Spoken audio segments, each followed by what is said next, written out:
You heard of Sayyidina Imam Abdullah ibn Abi Haddad radiyallahu anhu. He's one of the kibar, one of the great giants of our tradition, Sayyidina Imam Haddad. And he had a student, Habib Zain al-Habshi, who was again an outstanding Imam. And he lost a child. His child passed away. So Imam Haddad heard about this, and he asked Habib Habshi to come with his wife. So they came to the house, and as you know, Imam Haddad was blind. So they sat, and the Habib Habshi came, and he sat with his wife, and they were talking, and this young girl walks in, about 5, 6-year-old. She walks in, says Assalamu alaikum, and then she sits down, and the little boy comes in, 5, 6-year-old boy comes in. He says Assalamu alaikum. He said Wa alaikum salam, and they sit down. After a while, the children go away.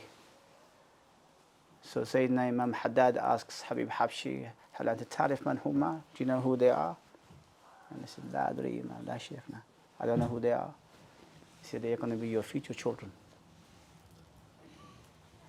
So they were born to him afterwards.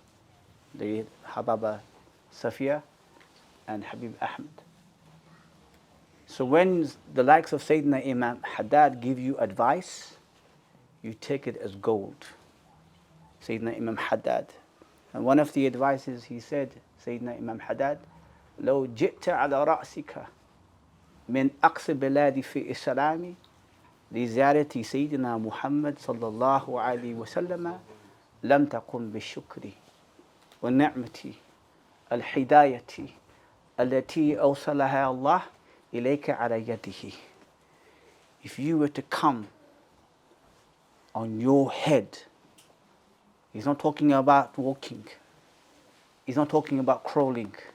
He said, if you were to come from the furthest part of the Muslim world on your head, and even you can say from the furthest part of the universe, in order for you to visit Sayyidina Muhammad sallallahu alaihi wasallam on your head, you've not even begun to thank Allah subhanahu wa ta'ala for being guided at the hands of this noble Prophet alayhi salatu wasalam.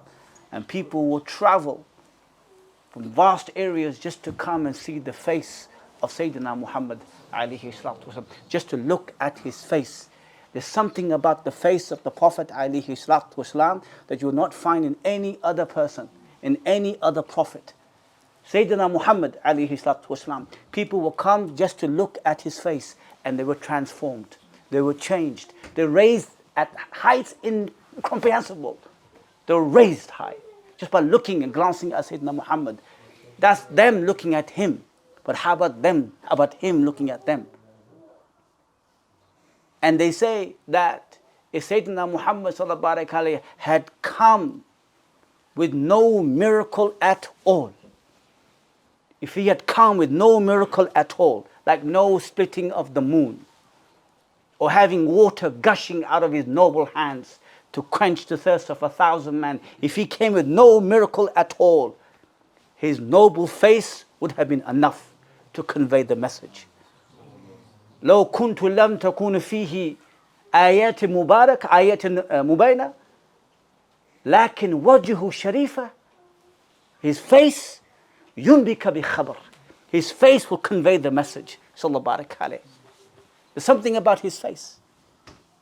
Now, in this room, most people in this room, ya ahbab, most of you here that I'm looking at, have glanced upon faces, who have glanced upon the faces, who've glanced upon the face of Sayyidina Muhammad alayhi salatu wasalam. And not only that, Sayyidina Muhammad glanced upon them. It is as saying, he's glanced upon you, sallallahu alayhi wa alayhi. Now, if that is the case, that Sayyidina Muhammad alayhi salatu wasalam has glanced upon you, how can you turn your face away from that gaze towards haram? How can you do that? How can you do that? That you can look away from that gaze at haram. The sheikh comes into the room and you lower your voice. The Habib comes into the room, you lower your gaze, you lower your voices. But your mother walks in and you raise your voices. You want to be humble in front of the Habib of the sheikh, but you want to become arrogant in front of your parents. But you're the ones who glanced upon those faces. There is no khair in anything you do, in your i'rab, in your fiqh, if you don't show ihtaram to your parents. And ihtaram is such a beautiful word, ihtaram. We have it in Urdu, but in Arabic, ihtaram has the same root of what? Of the vicinity that holds the noble grave of Sayyidina Muhammad alayhi salatu wasalam and the Kaaba Sharifa. It's haram, it's sacred. So when you enter that vicinity of where Sayyidina Muhammad is, or where the Kaaba Sharif is, the certain conditions have to be met. You can't go in there with haram income. You can't go in there with bidun adab. You have to go in the same way when you enter the vicinity of your parents. You have to have ihtaram. When Sayyidina Imam Busiri says, "Dalamtu sunnata man ahya dalama," I have done zulm. But the word dalam, another word for this is to place something where it doesn't belong. Placing what? Placing what? Bad adab in front of your parents. So may Allah subhanahu wa ta'ala give us that we respect our parents. Give them ihtaram, ya ahbab. Because your friends will come and go. But when your parents go, they don't come back. If your parents are alive, you will serve them. You will serve your parents, ya ahbab, and you will see wonders in your life. Inshallah ta'ala. Fatiha. نسألك بنبيك الذي فضلته على سائر الأنبياء والمرسلين ورسولك الذي جعلت رسالته عامة ورحمة للخلائق أجمعين أن تسلي وتسلم عليه صلاة وسلاما ننال بهما محبته ومتعبته في أقوالي وأفعالي وفي مراقباتي ومشاهداتي وأدبي وأخلاقي وإلى حفظ النبي الفاتحة. بسم الله الرحمن الرحيم الحمد لله رب العالمين الرحمن الرحيم